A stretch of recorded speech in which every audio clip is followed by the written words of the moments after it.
I mean, honestly, that's the thing about SoundCloud compared to the industry. You just make music and you release it, and then you see how people receive it, and then you let opportunities come in, and people are like, hey, we want to, like my homegirl just hit me like, hey, I want you to curate like this art show in Dallas. Like you get like little cool stuff like that compared to the industry. Like me sitting making 100 beats to submit for Jay-Z, nobody will ever hear those 100 beats ever. So that's like 100 music. Like people got like I have 4 years worth of music that nobody's ever heard.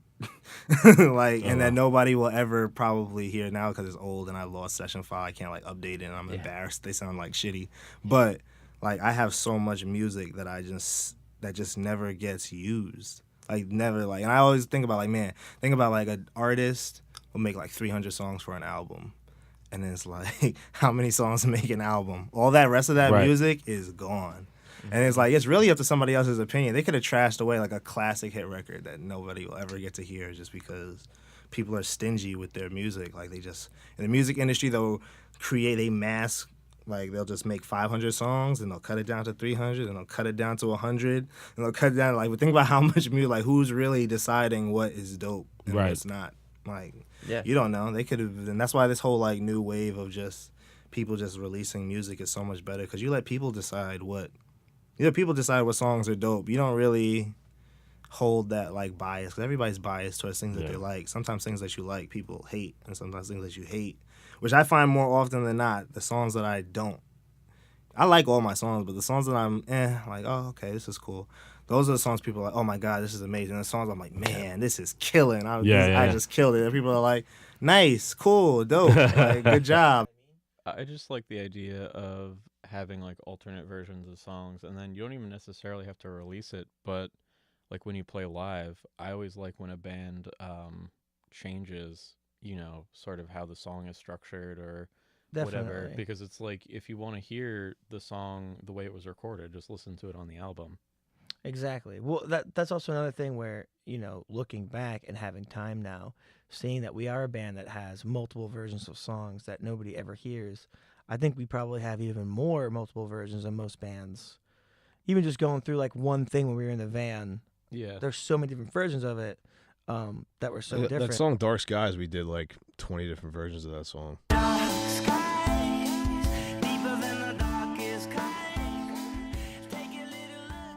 Before it became what it is. But normally before I even bring a song to you, I'm doing, 8 versions of it, even before that. So we have so much. If we're talking about like really basic ideas, right? There's so many of them. Because really with music, you could do anything you want, but all of our songs pretty much are those ideas made into a song, because every song we make, that's kind of how we do it. We don't really sit down and go, we've never sat down and written like a song and had it be like, here we go, and like wrote it. It was always like a conglomeration. Conglomerate? Don't look to me. It's an amalgamation. Yeah. An amalgamation of, I just got smart in like 2 seconds. Yeah. That's what happens when you don't expect other people to do the work for you.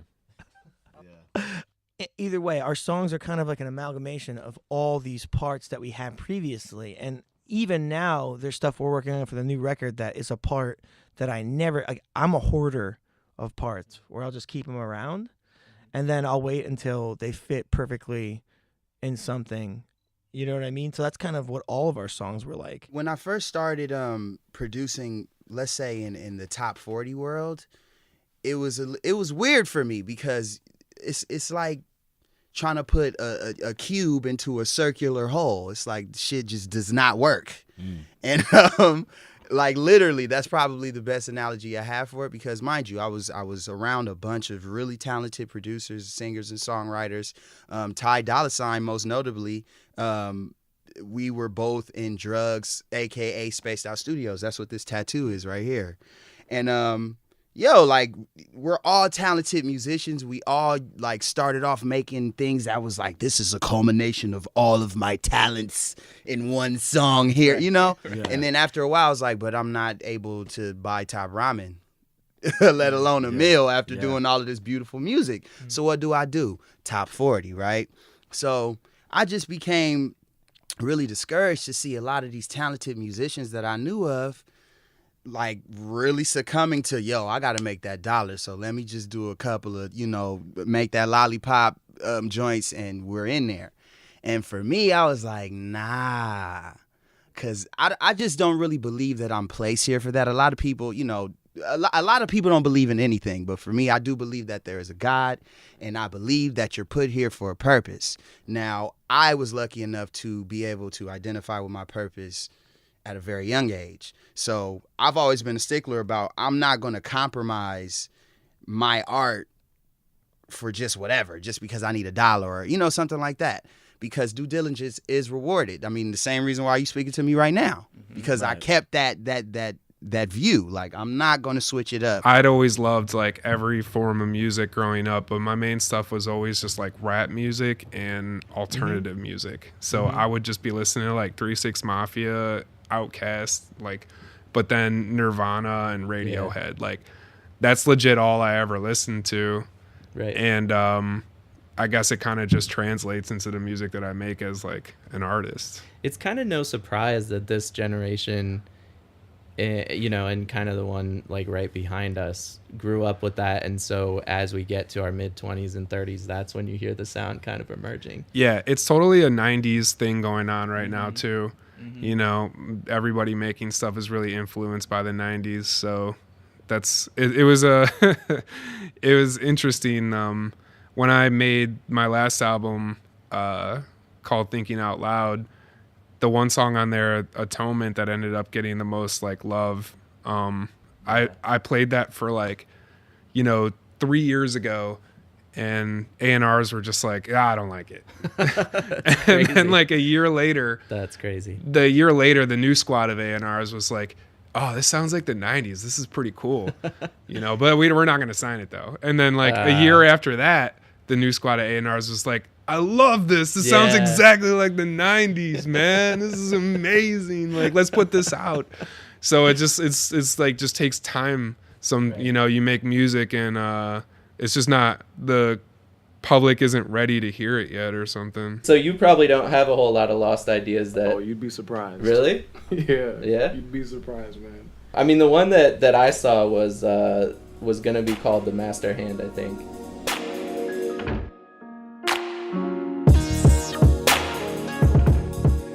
And you ended up losing the files and you had to put it up. But see, that happens so often. Yeah. That happens so often. And it's just like... Well, what actually happened? Well, okay, I've learned recently that you have to organize things. Like, it was like I took a trip. Yeah, I took a trip to like an OG's house, and he was like, you should probably label these and not call them AAA44. And I was like, oh, word? And so anything prior to that like moment, it was just a bunch of like, cool ideas. And then when I think it's dope enough, then I'll save it. But usually it's too late then. So with Master Hand, like I'll do like a quick little song and I'll send it to Anthony. And then he was like, oh, this is tight, you should finish this. And I finish it or whatever like that. But a lot happens and I lose a lot of projects. Like, seriously, I have like a terabyte worth of music just gone. So you got to kind of get past that and then just push forward. But like Master Hand is like one of thousands of songs that I'm like, yeah. So I loved my 90s sound, and I think it absolutely worked for me and helped to lay down a really solid groundwork and a foundation of Nitty Scott is hip-hop, Nitty Scott is a lyricist, Nitty Scott pays homage to the generation that came before her. I think it laid down all of those things. But then I did outgrow it, I felt that I outgrew myself. And I also realized that it was a very niche audience. It was a very specific audience. And I realized that I could reach way more people, bigger audiences, and still stay true to myself, still, maintain messages, but just change the sonics a little bit.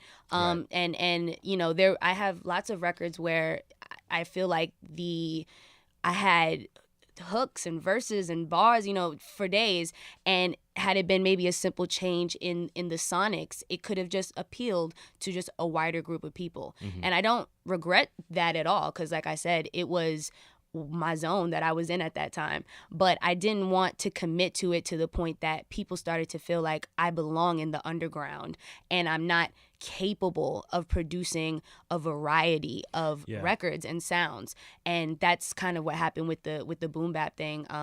You know, it's just where I started, you know. Right. That's you know, the classic boom bap, but I definitely outgrew that, and I'm, you know, trying new things, and I think I should be after X amount of years. Like, you know, you gotta keep it moving. Yeah, I think a big part of that too is when someone else is successful from where you are, and you know what they had to go through in order to be there. I think it's important for you to be as happy for them as you would be as happy for yourself to be there. You know, no matter who they is. Like if it's make up a rap name for someone. MC McGintley. MC McGintley from the East Side. If it's MC McGintley from the East Side, or East Side McGintley, as they would so have it. I don't think I would like that person. That shit. Just for the record, he sounds terrible. But if it's him, you know, and you see him and he's out there and he's shining and he's doing what he's got to do, and you know he's generating energy and business for himself and the people around him, then that's a good thing. You have to applaud that, I think, because you would want someone to applaud you in that case. So I like to think MC McGintley is like a black and Irish man who's like servicing the void of like biracial rap. Yeah, like a very dark skinned, very dark skinned gentleman with like a very red Irish beard. You know what I'm saying? Like. And he's pulling but naturally, yeah, right, exactly. He has a very proud kilt, like. Eastside McGintley, though. I don't know what just happened. Eastside McGintley. Come to the stores. Right, exactly. June 2016. Yeah, that Next City project just got a new name. I mean, yeah, while you playing, like shit, you got the exclusive. And this is how our ideas kind of come up, like kind of like a side note. Yeah, like, we just be like fooling about shit and we come up with ideas like that, and he'd be like, "Oh, Eastside McGinley." I went to Australia to live with my dad, and he was not there a lot actually, and I just ended up having a lot of time alone. And so I just started making music by like banging on stuff and making harmonies and horn sections and just hearing all this stuff in my head. And I came back to the States, and that's kind of when I was like, okay, I got to take this seriously. And I met someone, I was like, I want to record all these songs that I made in Australia. And that person was my manager. And eventually he was like, whoa, let's save these. Let's just do a whole new project. So we've been working on this one for about 2.5 years, doing all the songs. And that was amidst working with other artists as well in the city. So it's been a long time coming, but yeah, that's about it. We wrote a lot though for Connector. Like there are a lot of ideas we didn't use. That we tracked a whole song that that was almost on the record, and we didn't feel like we had a heavy enough song for the record, so we scrapped it and we wrote a drift like at the apartment we were staying at, and then we were gonna track that and then we swapped it out, so we still have. And Box and the Hound, we wrote to try to like implement some heavier stuff on the record. Yeah. It's weird. Like when I'm sitting and looking at it, like I open a session and I'm just sitting down, and like I gotta kind of figure out where I want to take it. I'm like, okay, do I want to? What? It's like, all right, am I making a beat or am I trying to write a song right now? You know what I'm saying? And most of the time, that shit, I always set myself up for failure when I do that, because it's like I sit down and I try to do something instead of just doing it. You know what I'm saying? Like, I'm like, all right, I'm going to write a song. I make it, get the metronome, do some chords, start writing it. Like, this shit whack as fuck, throw away. I throw away so many songs, so many beats. People be coming to me like, what, you just threw that away? What the fuck, bro? I'm like, I deleted it. I can never get it again. They're like, holy shit. Like, I'm real aggressive. I'll work on a beat for days and be like, delete. Fuck it. I'll make another like a one. whole graveyard of tracks. Bro, I'm talking about they like can't even be found type shit. Yeah. Like, I delete shit often. Like, is there any stuff that you keep that you're like, this sounds cool, but I don't know what to do with it yet, so I'm gonna set it aside and come back? Oh no, yeah, stuff like that. But I just don't play around. Like if something's not slapping, it's not slapping, bro. Like it gotta go. You know what I mean? Like it's some beats where I'm like, I like this, or I got whole songs that are good, but I'm just like, this is good. This is really, really, really good. Yeah. And then like that's just where it stops. I'm like, well, obviously it's not tugging at me, so